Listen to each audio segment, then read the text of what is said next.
ಬೆಳಗ್ಗೆ ಅಷ್ಟೇ ನನಗೆ ಪ್ರೊಡ್ಯೂಸರ್ ಸರ್ ಫೋನ್ ಮಾಡಿದ್ರು, ಇವತ್ತೊಂದು ಪ್ರೆಸ್ ಮೀಟ್ ಆಗಬೇಕು ಅಂತ. ಸಾಮಾನ್ಯವಾಗಿ 45 ನಾವು ಏನೇ ಇದ್ರು ಕೂಡ ಡೈರೆಕ್ಟ್ರು ಪ್ರೊಡ್ಯೂಸರು ಟೀಮ್ ಎಲ್ಲ ಸೇರಿ ಪ್ಲ್ಯಾನ್ ಮಾಡಿ ನೀಟಾಗಿ ಒಂದು ವಾರ ಇರೋಂಗೆ ಮಾಡೋದು ಸಾಮಾನ್ಯವಾಗಿ ಪದ್ಧತಿ ಇತ್ತು. ಆಲೋಚನೆ ಸಡನ್ನಾಗಿ ಹೇಳಿದ್ರು, ಅದು ಮಧ್ಯಾಹ್ನ ಹೈಟ್ ಪಾರ್ಕಲ್ಲಿ ಇದೆ ಅಂತಂದೆ, ಅಲ್ಲೇ ಮಾಡ್ಬಿಡೋಣ ಅಂತಂದ್ಬಿಟ್ಟು ಡೈರೆಕ್ಟ್ರು ಹೇಳಿದ್ರು, ಪ್ರೊಡ್ಯೂಸರು ಹೇಳಿದರು. ಬಂದಿರುವಂಥ ಎಲ್ಲ ಮಾಧ್ಯಮದ ಮಿತ್ರರಿಗೆ ಸ್ವಾಗತ ಕೋರ್ತಾ ನಿನ್ನೆ ಅಷ್ಟೇ ಒಂದು ಪ್ರೆಸ್ ನೋಟು ಮತ್ತು ಫೋಟೋಸು ವೀಡಿಯೋಸ್ ಎಲ್ಲ ಕಳಿಸಿದ್ವಿ. ಆಗಸ್ಟ್ 15 ರಿಲೀಸ್ ಆಗಬೇಕಾಗಿತ್ತು, ಯಾಕೆ ಆಗಿಲ್ಲ ಅಂಥೇಳಿ ಸಾಮಾನ್ಯ ನಿಮಗೆಲ್ಲ ಬಂದಿದೆ, ನೀವೆಲ್ಲನೂ ಅದನ್ನು ಇವತ್ತು ಪತ್ರಿಕೆಯಲ್ಲಿ ಬರೆದಿದ್ದೀರಿ. ನಿನ್ನೆ ಟಿ ವಿಲಿ ಅದು ಟೆಲಿಕಾಸ್ಟ್ ಆಗಿದೆ, ನಿಮ್ಮ ಸೋಷಿಯಲ್ ಮೀಡಿಯಲ್ಲೂ ಬಂದಿದೆ. ಅದ್ರ ಬಗ್ಗೆ ಒಂದು ಮಾಹಿತಿ, ಸಂಪೂರ್ಣ ಮಾಹಿತಿ ಕೊಡಬೇಕು ಅಂಥೇಳಿ ಅರ್ಜುನ್ ಜನ್ಯ ಸರ್ ಬಂದಿದ್ದಾರೆ, ದಯವಿಟ್ಟು ವೇದಿಕೆ ಮೇಲೆ ಬರಬೇಕು ನಿರ್ದೇಶಕರು. ರಮೇಶ್ ರೆಡ್ಡಿ ಅವರು ಬಂದಿದ್ದಾರೆ, ಅವರು ಕೂಡ ವೇದಿಕೆ ಮೇಲೆ ಬರಬೇಕು. ಹರಿಶಂಕರಾಚಾರ್ಯ ನೆನೆಸ್ಕೊಳ್ತಾ ಬಂದಿರೋ ಎಲ್ಲರಿಗೂ ನಮಸ್ಕಾರ. ಭಾಳ ಮುಖ್ಯವಾಗಿ ಇವತ್ತು ತುಂಬ ಒಳ್ಳೆ ದಿನ ಅಂತ ನಮ್ಮ ಊರುಗಳೇ ಹೇಳಿದ್ರು. ಇವತ್ತು ಮಾತಾಡ್ಬಿಡಿ ಸಿನಿಮಾ ಬಗ್ಗೆ ನೀವೇನೇನು ಮಾತಾಡ್ಬೇಕಂತಂದ್ರೂ ತುಂಬ ಗುರುವಿನ ಒಂದು ವೀಕ್ಷಣೆ ಇರೋಂಥ ಅದ್ಭುತವಾದ ದಿನ ಅಂತ, ಅದಕ್ಕೆ ನಿಮ್ಮೆಲ್ಲರನ್ನು ಭೇಟಿ ಮಾಡೋಣ ಅಂತ ಬಂದಿದ್ದೀವಿ. ಮೊದಲನೇ ವಿಷಯ, ಆಗಸ್ಟ್ 15 ಅಂತ 45 ನಾವು ಅನೌನ್ಸ್ ಮಾಡಿದ್ವಿ. ಆಗಸ್ಟ್ 15 ನಮಗೆ ಸಿನಿಮಾ ರಿಲೀಸ್ ಮಾಡೋಕ್ಕೆ ಯಾಕೆ ಆಗಿಲ್ಲ ಅಂತ ನಿಮ್ಗೆ ಹೇಳೋಣ ಅಂತ. CG ನಮ್ಮ ಸಿನಿಮಾದು ಹ್ಯೂಜ್ ಇದೆ, ಯಾಕಂದರೆ ನಮ್ಮ ಸಿನಿಮಾ ಸ್ವಲ್ಪ ದೊಡ್ಡ ಅಂದರೆ ಬಿಯಾಂಡ್ ಹ್ಯೂಮನ್ ಕ್ಯಾರೆಕ್ಟರ್ಸ್ ಇರೋದ್ರಿಂದ CGದು ತುಂಬ ಕೆಲಸ ಇದೆ. ಅದು ನಮಗೆ ಪ್ರಾಮಿಸ್ ಮಾಡಿದ್ರು ಕಂಪ್ನಿಯವರು, ಮೇನಲ್ಲೇ ಕೊಡ್ತೀವಿ ಅಂತ. ಬಟ್ ಅದು ಕರೆಕ್ಷನ್ಸ್ ಮಾಡ್ತಾ ಅದು ನಾವು ಇನ್ವಾಲ್ವ್ ಆಗಿಬಿಟ್ರಿ, ಅವ್ರ ಕೈಯಲ್ಲೂ ಅದು ಕರೆಕ್ಟಾಗಿ ಅವರು ಆ ಡೇಟ್ಗೆ ಕರೆಕ್ಟಾಗಿ ಕೊಡೋಕ್ಕಾಗ್ತಾ ಇಲ್ಲ. ಎಲ್ಲೋ ಒಂದು ಕಡೆ CG ಇವತ್ತು ಎಷ್ಟು ಇಂಪಾರ್ಟೆಂಟ್ ಇದೆ ಇಂಡಿಯನ್ ಸಿನಿಮಾದಲ್ಲಿ ಎಲ್ಲರೂ ನೋಡ್ತಾ ಇದ್ದೀವಿ. ನನಗೆ ಆ್ಯಸ್ ಅ ಡೈರೆಕ್ಟರ್ ಮೊದಲನೇ ಸಿನಿಮಾದು ನಮಗೆ ಬ್ಲೆಸ್ಸಿಂಗ್ ಅಂತಂದರೆ ಅಣ್ಣ ಸೂರಜ್ ಪ್ರೊಡಕ್ಷನ್ಸ್, ರಮೇಶ್ ರೆಡ್ಡಿ ಅಣ್ಣ.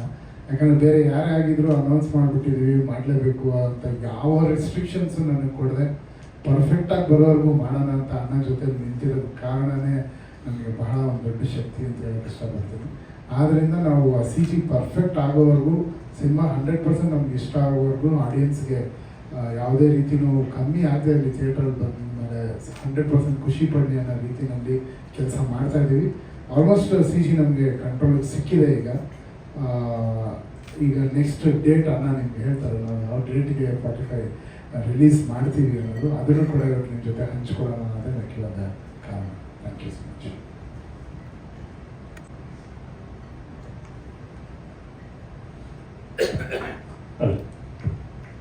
ಎಲ್ಲರಿಗೂ ನಮಸ್ಕಾರ. ಇವತ್ತು ಇದ್ದಕ್ಕಿದ್ದಂಗೆ ನಿಮ್ಮ ಮುಂದೆ ಬರಬೇಕಾದ್ರೆ ಒಂದು ಕಾರಣ ಇದೆ. ಬೆಳಗ್ಗೆ ಫೋನ್ ಮಾಡಿದ್ದು ಸರ್ ಅಂತ ಮೊನ್ನೆ ಹೇಳಿ ಸರ್ ಒಂದು ಡೇಟ್ ನೋಡಿ ಸ್ವಾಮಿಗಳ ಹತ್ರ ಅಂತ ಹೇಳ್ಬಿಟ್ಟು ಅವ್ರ ಗುರುಗಳೆಲ್ಲ ಇದ್ರು. ಸರ್ ಡಿಸೆಂಬರ್ 25 ತುಂಬಾ ಚೆನ್ನಾಗಿದೆ ಡೇಟು, ಅವತ್ತು ಮಾಡಿ ಅಂತ ಹೇಳ್ಬಿಟ್ಟು ಸುಮಾರು ಡೇಟ್ ಹೇಳಿದ್ರು, ಅದು ತುಂಬಾ ಚೆನ್ನಾಗಿದೆ ಅಂತ ಹೇಳಿದ್ರು. ಈಗ ಬೆಳಿಗ್ಗೆ ಫೋನ್ ಮಾಡ್ಬಿಟ್ಟು ಏನಣ್ಣ ಹೇಳ್ತಾ ಇದ್ದಾರೆ, ಹೆಂಗಣ್ಣ ಮಾಡೋಣ ಅಂತ ಹೇಳ್ಬಿಟ್ಟು ಇಮಿಡಿಯೇಟ್ ನಾನು ವೆಂಕಟೇಶ್ ಅಣ್ಣ ಫೋನ್ ಮಾಡ್ಬಿಟ್ಟು, ಅಣ್ಣ ಹಿಂಗಿದೆ ಹೆಂಗೆ ಅಂತ ಹೇಳಿದ್ವಿ. ಅಣ್ಣ ಇಲ್ಲಿ height park hotel press meet ಇದೆ ನೋಡಿ, ನೀವು ಮಾಡಂಗಿದ್ರೆ ಮಾಡಿ ಅಂತ ಹೇಳ್ಬಿಟ್ಟು ಆಮೇಲೆ ಅರ್ಜುನ್ ಜನ ನಾವು ಮಾತಾಡ್ಬಿಟ್ಟು ಆಯ್ತು ಸರ್ ಬರೀ ಡೇಟ್ ಇದು ಮಾಡೋದಲ್ವಾ, ಸಿಂಪಲ್ ಆಗಿ ನಾವು ಮಾಡ್ಬಿಡೋಣ. ಯಾಕಂದ್ರೆ ನಾವು ಫಸ್ಟ್ ನಿಮ್ಗೆ ಒಂದು ವಾರಕ್ಕೆ ಮುಂಚೆ ನಾವು ತಿಳಿಸ್ತಾ ಇದ್ವಿ, ಯಾವುದೇ ಫಂಕ್ಷನ್ ಮಾಡಿದ್ರು ನಾವು ಗೊತ್ತಿರುತ್ತೆ ನಮ್ಮ 45 ಹೆಂಗ್ ಮಾಡ್ತಾ ಇದೀವಿ ಅಂತ. ಪರವಾಗಿಲ್ಲ ಸರ್ ನೋಡೋಣ, ದೇವ್ರು ಹಿಂಗೆ ಕರ್ಕೊಂಡು ಹೋಗ್ತಾರೆ, ನಾವು ಅವ್ರ ಜೊತೆಲಿ ಹೋಗ್ಬಿಡೋಣ ಅಂತ ಹೇಳ್ಬಿಟ್ಟು ಇದ್ದಕ್ಕಿದ್ದಂಗೆ ನಾವು ಇಲ್ಲಿ ಬಂದ್ವಿ. ಇದು ನನ್ನ ಜಾತಕಕ್ಕೂ ಇವ್ರ ಜಾತಕಕ್ಕೂ ಶಿವಣ್ಣ ಜಾತಕಕ್ಕೂ ಎಲ್ಲ ನಮ್ಮ ಇವಾಗ ಶಿವಣ್ಣ ಇಲ್ಲ, ಶಿವಣ್ಣ ಉಪೇಂದ್ರ ಸರ್, ರಾಜ್ಬಿ ಶೆಟ್ಟಿ ಇದ್ದಿದ್ರೆ ಚೆನ್ನಾಗಿರ್ತಾ ಇತ್ತು. ಕಾರಣ ಸ್ವಲ್ಪ ಇವತ್ತು ನಾವು ಏನು ಅಂತಂದ್ರೆ ಈ ದಿನ ಬಿಟ್ಟರೆ ಚೆನ್ನಾಗಿಲ್ಲ ಅಂತ ಹೇಳ್ಬಿಟ್ಟೆಲ್ಲ ಹೇಳಿದ್ರು. ಅದು ಇವತ್ತೇ ಅನೌನ್ಸ್ ಮಾಡಿ ಅಂತ ಹೇಳ್ಬಿಟ್ರು ಅವರು. ತುಂಬಾ ಚೆನ್ನಾಗಿದೆ ಅವ್ರ ಡೇಟು, ಇವತ್ತು ಅನೌನ್ಸ್ ಮಾಡಿ. ಅದಕ್ಕೆ ಇವತ್ತು ನಾವು ಡಿಸೆಂಬರ್ 25 ನಾವು ಬರ್ತಾ ಇದ್ದೀವಿ. 45 ರಿಲೀಸ್ ಡೇಟು ಅನೌನ್ಸ್ ಮಾಡ್ತಾ ಇದೀವಿ ಸರ್. ನಿಮ್ಮ ಸಹಕಾರ ಹಿಂಗೆ ಇರಲಿ, ತುಂಬಾ ಚೆನ್ನಾಗಿ ಬರ್ತಾ ಇದೆ. CG ಅವರು ನಾನು ಹೇಳ್ತಾ ಇದ್ದೀನಿ, ನಮ್ಗೆ ಇವಾಗ ಅರ್ಜುನ್ ಸರ್ ಹೇಳ್ದಂಗೆ ಅದು ಅವ್ರು ತೋರಿಸ್ತಾರೆ, ನಮ್ಗೆ ಇಷ್ಟ ಆಗ್ತಾ ಇಲ್ಲ, ನಾವು ತೋರಿಸ್ತಾ ಇರೋದು ಇಷ್ಟ ಆಗ್ತಾ ಇಲ್ಲ. ಅದಕ್ಕೆ ಕರೆಕ್ಷನ್ ಮಾಡಿ ಮಾಡಿ ಮಾಡಿ ಇವಾಗ ಒಂದು ಹಂತಕ್ಕೆ ಬಂದಿದೆ, ಹೆಚ್ಚು ಕಮ್ಮಿ ಸುಮಾರು ಹಂತಕ್ಕೆ ಬಂದಿದೆ. ಖಂಡಿತ ನಾವು ಡಿಸೆಂಬರ್ 25 ಬಂದೇ ಬರ್ತೀವಿ. ನಿಮ್ಮ ಸಹಕಾರ ಹೆಂಗೆ ಇರಲಿ ಅಂತ. Thank you very much. Ramesh sir, ಯಾವಾಗಲೂ ಸಿನಿಮಾಗಳನ್ನ ಎಕ್ಸಾಮ್ ಹೋಲಿಸ್ತಾ ಇರ್ತೀರ, ಈ ಸಲ ಪಾಸ್ ರ್ಯಾಂಕ್ ಡಿಸ್ಟಿಂಕ್ಷನ್ ಏನು ಸರ್? ಇವಾಗ ಎಕ್ಸಾಮ್ ಅಲ್ಲಿ ಕೂತಿದ್ದೀನಿ, ಎಕ್ಸಾಮ್ ಬರ್ತಿಲ್ಲ ಸರ್. ಹೇಳ್ತೀನಿ ಎಲ್ಲ ಸ್ಟಡಿ ಆಗ್ತಾ ಇದೀವಿ ಸರ್. ಎಲ್ಲ ಒಂದೊಂದು ಬುಕ್ ಸಿಗ್ತಾ ಇದೆ, ಫೈನಲ್ ಬುಕ್ ಬರಲಿ ನಾನು ಹೇಳ್ತೀನಿ, ಖಂಡಿತ ನಿಮ್ಗೆ ಹೇಳ್ತೀನಿ, ಅದು ಆನ್ಸರ್ ಹೇಳ್ತೀನಿ. ಲಾಸ್ಟ್ ಪ್ರೆಸ್ ಮೀಟಲ್ಲಿ ನಮ್ಗೆ ಹೇಳ್ತೀನಿ ನಾನು. ಇನ್ನು ಎಷ್ಟು ದಿನ ಆಗಿರುತ್ತೆ ಸರ್ CG ವರ್ಕ್ ಇಲ್ಲ ಮಾಡ್ತಾ ಇದ್ದಾರೆ ಸರ್, ಹೆಚ್ಚು ಕಮ್ಮಿ ಅವರು ನಮ್ಗೆ ಗೊತ್ತಿರೋ 75% ಆಗೋಗಿದ್ದಾರೆ. ಅದು ನಮ್ದು ಅನ್ಕೊಂಡಂಗೆ ಬರ್ತಾ ಇಲ್ಲ. ಅದಂತೇಳಿ ಇವಾಗ ನಾನು ಸರ್ ತುಂಬಾ ಚೆನ್ನಾಗಿದೆ ಅಂತ ಇವರು, ಅಣ್ಣ ಇದು ಚೆನ್ನಾಗಿಲ್ಲ ಅಣ್ಣ ಇದು ಇನ್ನೂ ಚೆನ್ನಾಗಿ ಬರಬೇಕು ಅಂತ ಅವ್ರು ಬಿಟ್ಬಿಟ್ಟು ಆ CG ನಾನು ಟೆಕ್ನಿಕಲ್ ಗೊತ್ತಿಲ್ಲ, ನಾವು ಪ್ರಾಕ್ಟಿಕಲ್ ನೋಡಿದಾಗ ಚೆನ್ನಾಗಿರುತ್ತೆ ಅನ್ಸುತ್ತೆ. ಇವ್ರು ಟೆಕ್ನಿಕಲ್ ನೋಡ್ತಾರೆ, ಆಮೇಲೆ ಅಣ್ಣ ಚೆನ್ನಾಗಿಲ್ಲ ಅಂತಾರೆ, ಮತ್ತೆ ಇಲ್ಲಿಂದ ಅವ್ರಿಗೆ ಫೋನ್ ಮಾಡಿ, ಅವ್ರಿಗೆ ಇಲ್ಲಿಂದ ಫೋನ್ ಮಾಡಿ ಅವರ ವಿಡಿಯೋ ಕಾಲಲ್ಲಿ ತೋರಿಸ್ಬಿಟ್ಟು ಇವ್ರು ನೋಡ್ತಾ ಇದ್ದಾರೆ ಸರ್ CGದು. ನಮ್ದು ಲಾಸ್ಟ್ ಫೈನಲ್ ಬಂದಾಗ ಗೊತ್ತಾಗುತ್ತೆ, ಒಂದು 2-3 ಕಳಿಸಿದ್ದಾರೆ ಫೈನಲ್, ತುಂಬಾ ಚೆನ್ನಾಗಿ ಬಂದಿದೆ. ನಂಗೆ ಇದೇ ತರ ಬೇಕು ಅಂತ, ಲೇಟ್ ಆದ್ರೂ ಪರವಾಗಿಲ್ಲ, ನಾವು ಇಷ್ಟು ಇದು ಮಾಡ್ತಾ ಇದೀವಿ ಸರ್, ಇದು ಒಳ್ಳೆ ಕಂಟೆಂಟ್ ಪಿಕ್ಚರ್, ನಮ್ದು CG ಅಲ್ಲಿ ಇದಾಗಬಾರ್ದು, ಪರವಾಗಿಲ್ಲ ಲೇಟ್ ಆದ್ರೂ ಮಾಡೋಣ ಅಂತ ಹೇಳ್ಬಿಟ್ಟು ಮಾಡ್ತಾ ಇದೀವಿ ಸರ್. ಎಷ್ಟು ಪೋರ್ಷನ್ಸ್ ಇದೆ ಸರ್ VFX CG ಎಲ್ಲ? ಸರ್ ಫಿಲ್ಮ್ ಒಂದು 40% VFX ಇದೆ ಸರ್ ಈ ಸಿನಿಮಾದ. ಕಥೆನೇ ನಾವು ಬೇಕಂತಾನೆ ಅಂದರೆ ಯಾವುದೋ ಒಂದು ಸೆಟ್ ಕ್ರಿಯೇಟ್ ಮಾಡಿ ಆ ಥರ ಮಾಡಿಲ್ಲ, ಕಥೆನೇ ನಮಗೆ VFX ಕೇಳ್ತಾರೆ. ಸೊ ಅದರಿಂದ ಟೈಮ್ ತಗೊಳ್ಳುತ್ತೆ ಸರ್. ಅದೊಂದು ಸ್ಟ್ಯಾಟಿಸ್ಟಿಕ್ಸ್ ಥರ ನಿನ್ನೆ ಒಂದು ಕಡೆ ನೋಡ್ತಾ ಇದ್ದೆ, 86 ಇಂದ ಇಲ್ಲಿವರೆಗೆ ಶಿವಣ್ಣ ಅವ್ರದ್ದು ಪ್ರತಿ ವರ್ಷ ಒಂದೊಂದು ಸಿನಿಮಾ ರಿಲೀಸ್ ಆಗಿದೆ, ಕನಿಷ್ಠ ಒಂದು ಸಿನಿಮಾ ರಿಲೀಸ್ ಆಗಿದೆ. ಸೊ ಈ ವರ್ಷ 45 ಬರಲೇಬೇಕು, ಅದು ಇಲ್ಲಾಂದ್ರೆ ಅದು ಮಿಸ್ ಆಗೋಗುತ್ತೆ ಅಂತೆಲ್ಲ ಹೇಳ್ತಾ ಇದ್ರು. ಸೊ ಅಲ್ಲ ಹೌದು, ಡಿಸೆಂಬರ್ 25 ಡಿಸೆಂಬರ್ 25 ಡೆಫಿನೆಟ್ ಆಗಿ ಬರ್ತೀವಿ ಸರ್. ಇದೇನಂದ್ರೆ ಸರ್, ನಮ್ಮ ಈ ಸಿನಿಮಾಗೆ ಮಹಾನ್ ಶಕ್ತಿಯಾಗಿ ನಿಂತಿರೋದೇ ಶಿವಣ್ಣ. ಆ್ಯಂಡ್ ಶಿವಣ್ಣನೇ ತುಂಬ ನಮ್ಮ ಸಿನಿಮಾಗೆ ಪಾಸಿಟಿವ್ ಆಗಿ ಮಾತಾಡಿ ಎಲ್ಲ ಕಡೆನೂ. ನನಗೆ ಬಹಳ ದೊಡ್ಡ ಜವಾಬ್ದಾರಿ, ಶಿವಣ್ಣ ಹೇಳಿರೋ ಒಂದೊಂದು ಮಾತು ಉಳಿಸ್ಕೊಬೇಕು ಅನ್ನೋದು ನನಗೆ ಅಣ್ಣಗೆ ಬಹಳ ದೊಡ್ಡ ಜವಾಬ್ದಾರಿ. ಅದರಿಂದ 1% ಕಂಪ್ಲೇಂಟು ಸಿನಿಮಾ ಮೇಲೆ ಆಡಿಯನ್ಸ್ ಹೇಳಬಾರ್ದು, ಅದಕ್ಕೆ ಎಷ್ಟು ಮ್ಯಾಕ್ಸಿಮಮ್ ಬೇಕು ಅಷ್ಟು ಕೆಲಸ ಮಾಡ್ತಾರೆ ಸರ್. ರಿಲೀಸ್ ಡೇಟ್ ಅನೌನ್ಸ್ ಮಾಡಿ ಹಿಂದೆ ಹೋಗಿರೋದ್ರಿಂದ ನಿರ್ಮಾಪಕರಿಗೆ ಸರ್. ಸರ್ ಬಿಸ್ನೆಸ್ ಏನಾದರೂ ಸಮಸ್ಯೆ ಆಗಿದೆಯಾ ಸರ್? ಖಂಡಿತ ಬಿಸ್ನೆಸ್ ಇಲ್ಲ ಸರ್, ಬಿಸ್ನೆಸ್ ಆಗೈತೆ. ಬಟ್ ನಾನು ಮುಂದೆ ಹೋಗ್ತಾ ಇಲ್ಲ, ಯಾಕಂದ್ರೆ CG ಕೈ ನಮ್ಗೆ ಬರಬೇಕಲ್ಲ ಸರ್. ಅಕಸ್ಮಾತ್ ನಾವು ಬಂದು CG ಚೆನ್ನಾಗಿ ಬಂದು ಇನ್ನೂ ಜಾಸ್ತಿ ಕೊಟ್ಟರೆ ಅದಕ್ಕೆ ಅಂತ ಹೇಳ್ಬಿಟ್ಟು ನಾನೇ ವೆಯ್ಟ್ ಮಾಡ್ತಾ ಇದ್ದೀನಿ. ಅದನ್ನ CG ಬರಲಿ ಸರ್, ಅಟ್ಲೀಸ್ಟ್ ಒಂದು 75% ಆದ್ರೂ ನಾವು ಬಿಸ್ನೆಸ್ ಮಾಡಿ ತೋರಿಸ್ಬೇಕಲ್ಲ ಸರ್, ನಾವು ಪಿಕ್ಚರ್ ಹಿಂಗಿದೆ ಹಿಂಗೆ ನೋಡಿ ಇದೆ ಅಂತ. CG ಇಲ್ದೇನೆ ನಾವು ಹಿಂಗೆ ಮಾತಾಡೋದು ಅಂತ. ಒಂದು ಕಡೆ ಸೂಪರ್ ಹಿಟ್ ಆಗಿದೆ ಸರ್. ಇಬ್ರು ಹೀರೋಗಳೀಗ ನಿಮ್ಮ ಸಿನಿಮಾದಲ್ಲಿ ಇರೋದ್ರಿಂದ ನಿಮ್ಗೆ ಎಷ್ಟು ಪ್ಲಸ್ ಆಗಿರ್ಬೋದು ಬಿಸ್ನೆಸ್ ವೈಸ್? ನನ್ಗೆ ಖಂಡಿತ ಪ್ಲಸ್ ಆಗಿದೆ ಸರ್, ಯಾಕೆಂದ್ರೆ ನಮ್ಮ ಕನ್ನಡ ಪಿಕ್ಚರ್ ಇದು ಸೂಪರ್ ಹಿಟ್ ಸರ್ ಅಂತ. ಸೂಪರ್ ಹಿಟ್ ಆದಾಗ ರಾಜ್ಬಿ ಶೆಟ್ಟಿ ಹೋಗಿದ್ದಾರೆ. ಇಲ್ಲಿ ನಮ್ದು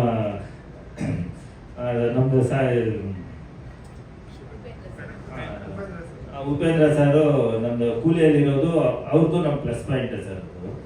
ಇಲ್ಲ ಬಿಸ್ನೆಸ್ ಅಂತೂ ಖಂಡಿತ ಎಲ್ಲರೂ ಇವಾಗ ನೋಡಿ, ನನ್ಗೆ ಇವಾಗ ಮೈತ್ರಿ ಅವರು ಫೋನ್ ಮಾಡೋದು ನನಗೆ. ಮೈತ್ರಿ ಅವರು ಯಾವತ್ತೂ ನನ್ಗೆ ಗೊತ್ತಿಲ್ಲ, ಅವ್ರು ಮೈತ್ರಿ ಅವರು ಯಾರು ಅಂತ ಏನೋ ಗೊತ್ತಿಲ್ಲ. ನಾನು ನಂಬರ್ ತಗೊಂಡು ಇವಾಗ ಜಸ್ಟ್ ಒಂದು 10:30 ಫೋನ್ ಮಾಡಿದ್ರು ಅಂತ, ಏನು ಸರ್ 45 ನಮ್ಗೇನಾದ್ರು ಡಿಸ್ಟ್ರಿಬ್ಯೂಟ್ ಕೊಡ್ತೀರಾ ಅಂತೇಳಿ. ಇಲ್ಲ ಸರ್ CG ಬರಲಿ, ನೀವೆಲ್ಲ CG ನಾನು ತೋರಿಸ್ಬಿಟ್ಟು ನಿಮ್ಗೆ ಆಮೇಲೆ ಇದು ಮಾತಾಡ್ತೀನಿ ಸರ್ ಅಂತ ಹೇಳಿದ್ದೀನಿ. ಈಗ ವರ್ಷ ಮಧ್ಯಂತರದಲ್ಲಿ ಬರಬೇಕು ಅಂತಿದ್ರೆ, ಈಗ ಲಾಸ್ಟ್ ಕೊನೆಗೆ ಹೋಗ್ಬಿಟ್ಟಿದೆ, ಕಂಟೆಂಟ್ ರೆಡಿ ಮಾಡ್ಕೊಂಡು ತುಂಬ ದಿನ ಇಟ್ಕೊಳ್ಳೋದು ಎಷ್ಟು ಗೊತ್ತಿಲ್ಲ ಅಂತ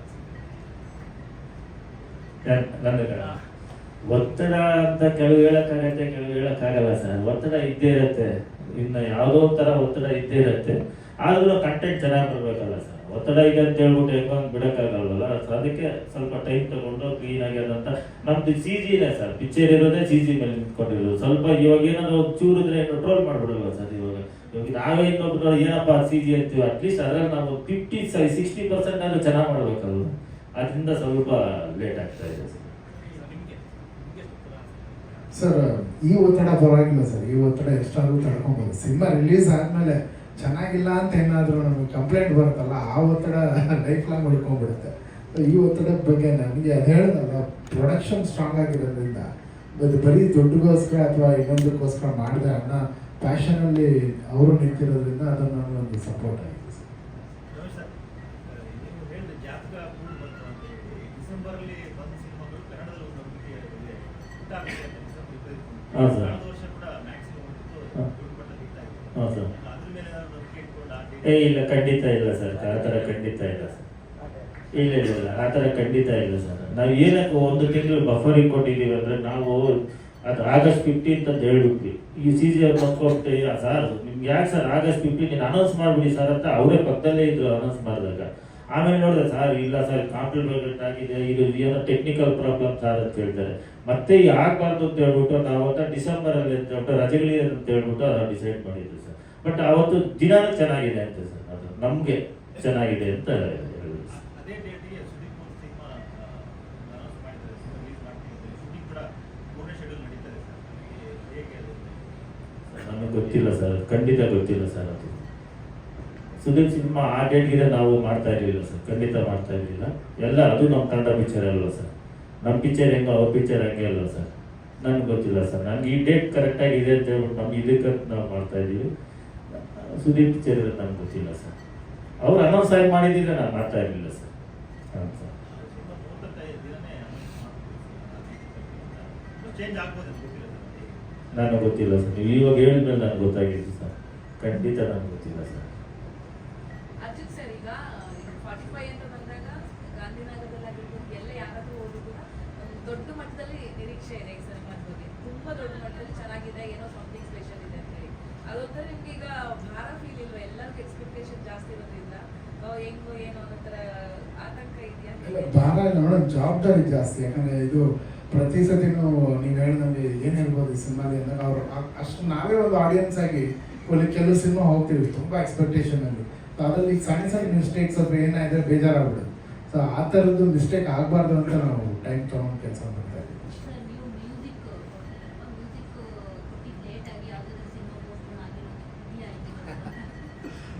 20 years ಆಗಿದೆ ನಾನು ಇಂಡಸ್ಟ್ರಿಗೆ ಬಂದು. ಆ ಥರ ಮ್ಯೂಸಿಕ್ಕಿಂದ ಸಿನಿಮಾ ಲೇಟ್ ಆಗಿರೋದು ಯಾವುದು ಆಗಿಲ್ಲ ಸದ್ಯಕ್ಕೆ.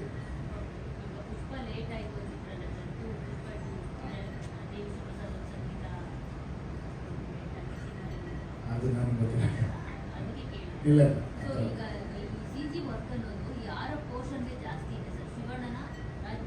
ತುಂಬ ಈವನ್ ಆಗಿದೆ ಮೇಡಮ್. ಇದರಲ್ಲಿ ಏನಂದ್ರೆ 3 ಜನಕ್ಕೂ ಆ ಸ್ಪೇಸ್ ಇದೆ. 3 ಜನ ಇದ್ದಾಗಲೂ ಕ್ಯಾರೆಕ್ಟರ್ಸ್ಗೆ ಅದು ಈವನ್ ಆಗಿದೆ. ಇವ್ರಿಗೆ ಅಂತ ಮಾತ್ರ ಇಲ್ಲ, ಎಲ್ಲರಿಗೂ ಕಾಂಪ್ಲಿಕೇಟೆಡ್ ಆಗಿದೆ. ಸರ್, ಈಗ CG ವರ್ಕ್ ಸ್ಯಾಟಿಸ್ಫ್ಯಾಕ್ಷನ್ ಇಲ್ಲ ಅಂತಿದ್ರೆ ಯಾವ ರೀಸನ್ ಮೇಲೆ ನೀವು ಅಂದರೆ ಸ್ಯಾಟಿಸ್ಫ್ಯಾಕ್ಷನ್ ಯಾಕೆ ಬರ್ತದೆ? ಯಾವ ಕಂಟೆಂಟ್ ಮೇಲೆ? ಮೇಡಮ್ ಈಗ CG ಅಂತಂದರೆ ಒಂದು ರಿಯಲಿಸ್ಟಿಕ್ ಆಗಿರ್ಬೇಕು ಮ್ಯಾಕ್ಸಿಮಮ್. ಸೊ ರಿಯಲಿಸ್ಟಿಕ್ ಆಗಿ ಎಲ್ಲೆಲ್ಲಿ ನಮಗೆ ಅದು ಅನ್ನಿಸ್ತಾ ಇಲ್ಲ ಅದೆಲ್ಲನೂ ರಿವರ್ಕ್ ಮಾಡಿಸ್ತಾನೆ ಇದೀವಿ. ಯಾಕಂದರೆ ಈಗ ಚಿಕ್ಕ ಮಕ್ಕಳನ್ನ ಹೇಳ್ಬೋದು AI ಅಲ್ಲಿ ಮಾಡಿಬಿಡ್ತಾರೆ, ಏನು ಬೇಕಾದ್ರೂ ಎಲ್ಲರ ಕೈಯಲ್ಲೂ ಇದೆ. ಸೊ ಆ ಜಡ್ಜ್ಮೆಂಟ್ ತುಂಬ ಈಸಿಯಾಗಿ ತಗೊಳ್ತಾರೆ. ಆ ಮಿಸ್ಟೇಕ್ಸ್ ಚಿಕ್ಕ ಮಿಸ್ಟೇಕ್ಸ್ ಆಗದೆ ಇರಲಿ ಅನ್ನೋದು ಟೈಮ್ ತಗೊಳ್ತಾರೆ.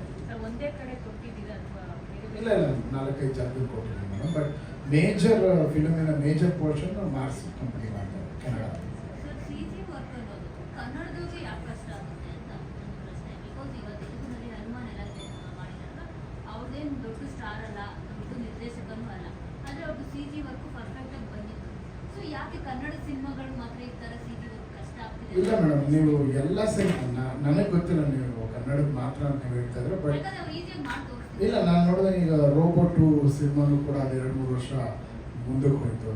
ಅದೇ ರೀತಿ ದೊಡ್ಡ ದೊಡ್ಡ ಕಾಂಪ್ಲಿಕೇಶನ್ ಇರೋ CG ಸಿನಿಮಾಗಳು ಟೈಮ್ ತಗೊಳುತ್ತೆ ಮೇಡಮ್. ನಮ್ಮದು ಕನ್ನಡ ಸಿನಿಮಾದಲ್ಲಿ ನಾವು ನೋಡದೇ ಇರೋಂಥ ಒಂದು CG ಕ್ರಿಯೇಟ್ ಮಾಡ್ತಿದ್ವಿ, ಆದ್ದರಿಂದ ನಮಗೆ ಟೈಮ್ ತೊಗೊಂಡ್ವಿ. ಸಣ್ಣ ಪುಟ್ಟ CG ಆದರೆ ನೀವು ಹೇಳೋ ಥರ ಓಕೆ, ಬಟ್ ಸ್ವಲ್ಪ ಹ್ಯೂಜ್ ಆಗಿದೆ. ಸಿನಿಮಾ 90% CG ಇದೆ ಅಂತ ಸರ್? ಇಲ್ಲ 40% CG ಇದೆ, ಬಟ್ ಅಷ್ಟು ತುಂಬ ಟೈಮ್ CG ಅನ್ನೋದೇ ತುಂಬ ಪ್ರೋಸೆಸ್ ಅಲ್ಲ madam, takes lot of time. Sir, ನಿಮ್ಮ ಪ್ರೊಡ್ಯೂಸರ್ ಬಗ್ಗೆ ಹೇಳೋದಾದ್ರೆ ತುಂಬಾ ಸಿಂಪಲ್ ಆಗಿ ಕಾಣಿಸ್ತಾರೆ, ತುಂಬಾ ಮುಗ್ಧ ತರ ಕಾಣಿಸ್ತಾರೆ. ಬಟ್ ಸಿನಿಮಾದ ಬಗ್ಗೆ ತುಂಬಾ ಆಸಕ್ತಿ. ಹೇಗಿರ್ತಾರೆ ಸರ್ ಈ ಸಿನಿಮಾದ ಬಗ್ಗೆ? ಒಂಥರ ಮಗು ತರ ಅವರು ನಾವು ಮಾತಾಡ್ಸುವಾಗ ಎಲ್ಲರೂ 45 ಅಂತ ಹೇಳೋದು ಕೇಳಕ್ಕೆ ನಮ್ಮ ಹತ್ರ ಹುಮ್ಮಸ್ಸು. ಹೇಗಿರುತ್ತೆ? ನಾನು ಒಂದೇ ಮಾತಾಡೋದ್ರಿಂದ ಅವರು ಬರೀ ಪ್ರೊಡ್ಯೂಸರ್ ಅಲ್ಲ ಮೇಡಮ್, ಸಿನಿಮಾಗೆ ಅವರು ಟೆಕ್ನಿಷಿಯನ್ ಆಗಿ ಕೆಲಸ ಮಾಡ್ತಾ ಇದ್ದಾರೆ. ಯಾಕಂದರೆ ಪ್ರತಿ ಡಿಪಾರ್ಟ್ಮೆಂಟ್ ಅವ್ರಿಗೆ ಗೊತ್ತಿದೆ. ನೀವು ಏನು ಹೇಳ್ತೀರಾ, ಖಂಡಿತವಾಗ್ಲೂ ಅವರು ಮನಸ್ಸಿಂದ ಎಷ್ಟೇ ಮುಗ್ಧರಿದ್ರು ಕೆಲಸ ಅಂತ ಬಂದಾಗ ಅವ್ರಿಗೆಲ್ಲ ವಿಷಯನೂ ಗೊತ್ತಿದೆ. ಯಾವ್ಯಾವ ಕೆಲಸ ಹೆಂಗೆ ಮಾಡಬೇಕು, DA ಇಂದ ಹಿಡಿದು CG ವರೆಗೂ ಅವ್ರಿಗೆ ಅಪ್ಡೇಟ್ ಆಗಿದ್ದಾರೆ. ಅವರು ಅಪ್ಡೇಟೆಡ್ ಪ್ರೊಡ್ಯೂಸರ್ ನೋಡಕ್ ಸಿಂಪಲ್. ಖಂಡಿತ. ಸರ್, ಇದು CG ಮತ್ತು VFX ಶಾರ್ಟ್ಸ್ ರೈಟಿಂಗ್ ಸ್ಟೇಜಲ್ಲಿ ಇದ್ದಾಗಲೇ ಹೌದೌದು ಸರ್. ಇಲ್ಲ ನಾವು ಏನಂದ್ರೆ ಸರ್, ನಾವು ಅಷ್ಟು ಪ್ರಿಪೇರ್ ಮಾಡಿದ್ದೀವಿ ಸಿನಿಮಾ. CG ಇರೋದ್ರಿಂದ CG ಅವ್ರು ಮಾಡಬೇಕಾಗಿರೋ ಪ್ರಿವಿಷನ್ಸ್ ನಾವೇ ಮಾಡಿಬಿಟ್ಟಿದ್ವಿ. ನಾವೇ ಮಾಡಿ ಅವರು ಕೊಟ್ಟರು ಇದೇನಾಗ್ತಿದೆ, it is technically it takes lot of times. ಅದೇನೋ ರೆಂಡರಿಂಗ್ ಪ್ರೋಸೆಸ್ಸು, ಆಮೇಲೆ ರೆಂಡರ್ ಮಾಡಿದ್ಮೇಲೆ ಕರೆಕ್ಷನ್ ಬಂದರೆ ತಿರ್ಗಾ 15 ದಿನ ಹಿಂದೆ ಹೋಗ್ತೀವಿ. ತುಂಬ ಕೆಲಸ ಇದೆ ಸರ್. ಸರ್, ಲೇಟ್ ಆಗ್ತಿರೋದು ಪ್ರೊಡ್ಯೂಸರ್ ಆಗಿ ನಿಮ್ಗೆ ಎಷ್ಟು ಫೈನಾನ್ಸ್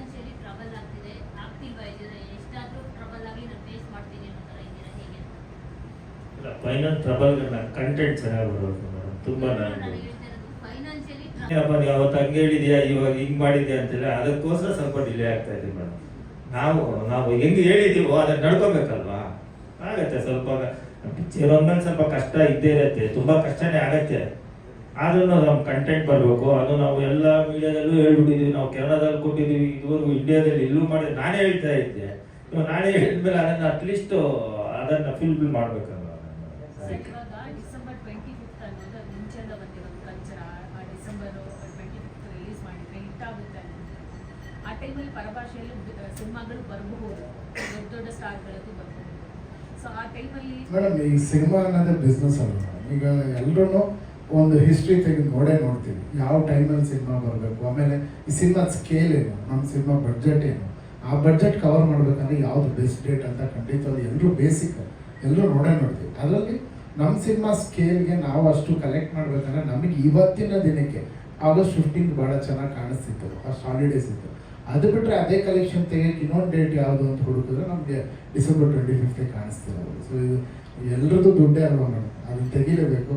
ಅದನ್ನು ಅದೇ ರೀತಿ ಸಿನಿಮಾನು ಮಾಡಿದ್ದೀವಿ, ಜನನೂ ಅದನ್ನು ಎಂಜಾಯ್ ಮಾಡೋಕ್ಕೆ ಒಂದು ಹಾಲಿಡೇಸ್ ಬೇಕು. ಸೊ 25th ಆ್ಯಕ್ಟ್ ಅಂತ ಅನಿಸುತ್ತೆ. ರಮೇಶ್ ಸರ್, ಈಗ ನೀವು ಅಂದ್ಕೊಂಡಿದ್ದ ಬಜೆಟ್ಗಿಂತ ಎಷ್ಟು ಪರ್ಸೆಂಟೇಜ್ ಅಷ್ಟು ಜಾಸ್ತಿ ಆಗಿದೆ? ಹಾಗೆ ಮೈತ್ರಿ ಮೂವಿ ಮೇಕರ್ಸ್ ಅವರು ಕೇಳಿದ್ರು ಕೇಳಿದ್ರ ಅದೇ ರೀತಿ ಟಿವಿ ಅಥವಾ OTT ಅವರು ಅಥವಾ ಡಿಸ್ಟ್ರಿಬ್ಯೂಟರ್ಸ್ ಬೇರೆ ಯಾರಾದ್ರು ಕೇಳಿದಾರ? ಇಲ್ಲ ಸರ್, ಕೇಳಿದಾರೆ ಸರ್. ನಾನು ಹೇಳಿಲ್ಲ ಸರ್, ಅವಾಗ CG ಮೇಲೆ ಡಿಪೆಂಡ್ ಆಗಿದೆ. ಅಟ್ಲೀಸ್ಟ್ ನಮ್ಗೊಂದು ಅವ್ರಿಗೊಂದು 75% ತೋರಿಸ್ಬಿಟ್ಟಾದ್ರೂ ನಾವು ಬಿಸ್ನೆಸ್ ಮಾಡ್ಬೋದು. ಖಂಡಿತ ಬಿಸ್ನೆಸ್ಗೆ ಇದೆ ಟಿವಿ OTT ಅವರೆಲ್ಲ ಇದ್ದಾರೆ ಸರ್. ಮತ್ತೆ ನೀವು ಬಜೆಟ್ ಫಸ್ಟ್ ಎಷ್ಟು ಪ್ಲಾನ್ ಮಾಡಿದ್ದೆ ಮತ್ತೆ ಎಷ್ಟು ಪರ್ಸೆಂಟೇಜ್ ಅಂತ ಹೇಳಿದ್ರ? ಸರ್ ಇಲ್ಲಿಂದ ನಾವು ಕೆನಡಾಗೆ ಹೋಗಿದ್ದೀವಿ ಅಂದರೆ ನೀವು ಅರ್ಥ ಮಾಡ್ಕೊಳ್ಳಿ ಸರ್, ಇನ್ನು ಬಜೆಟ್ ಇನ್ನು ಆಗ್ದಿರೋ ಇರುತ್ತೆ ಸರ್, ಇನ್ನು ಅಷ್ಟೇ. ಸರ್ ಅದೇ ಸರಿ ಹಾಲಿವುಡ್ ಸಿನಿಮಾಗಳು ಮಾಡಿದ್ದಾರೆ ಅವರು ಅಂತ ಹೇಳ್ತಿದ್ದೀರಾ, ಬಟ್ ಯಾಕೆ ಲೇಟ್ ಆಗ್ತಿದೆ ಅಂತ? ಅಷ್ಟೊಂದು ಎಕ್ಸ್ಪೀರಿಯನ್ಸ್ ಇದೆ, ಅದು ನೀವು ಇಂಡಿಯನ್ ಕಲ್ಚರ್ಗೆ ಅಂತ ಮಾಡೋಕ್ಕಾಗ್ತಿಲ್ವಾ ಅವ್ರಿಗೆ? ಅಲ್ಲ, ನಮ್ಮ ಇಂಡಿಯಾದವರೇ ಅಲ್ಲಿ ಸೆಟ್ಲ್ ಆಗಿರೋದು. ಎಸ್ ಗೌಡ ಅಂತ ಹೇಳ್ಬಿಟ್ಟು ಮೈಸೂರವರು, ನಮ್ಮ ಇಂಡಿಯಾದವರೇ ಅವರು ಅಲ್ಲಿ ಸೆಟ್ಲ್ ಆಗಿಬಿಟ್ಟು ಅಲ್ಲಿ ಮಾಸ್ ಕಂಪ್ನಿ ಮಾಡ್ಕೊಂಡು ಕೆಲಸ ಮಾಡ್ತಾ ಇರೋದು. ನಮ್ಮ ಕಲ್ಚರ್ಗೆ ಅವ್ರು ಮಾಡ್ತಾ ಇರೋದು.